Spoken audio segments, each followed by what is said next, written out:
abonye abavuye mu murenge mwe mwakoze fente twe ntayo twakoze twakuyeho ubwo mwe mufite n'amamodoka twe twagiye muri Hirigisi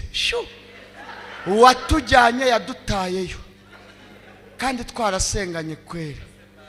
haravuga ati nukuri mukozi w'Imana ntusengera imodoka ari yo mu murenge oya nzagutwara ndavuga ati amen na sheri wanje tugeze ahita yakoraga tagisi ahita abona umugenzi w'Icyangugu ahita azaranyongorera ngo mukozi w'Imana mbonye rinye y'umugenzi w'Icyangugu Imana iraca inzira yababa wese ubwo usezerano uhari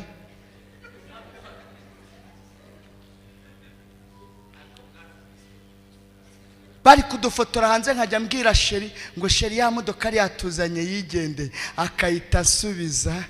ngo dupfa kuba twasinye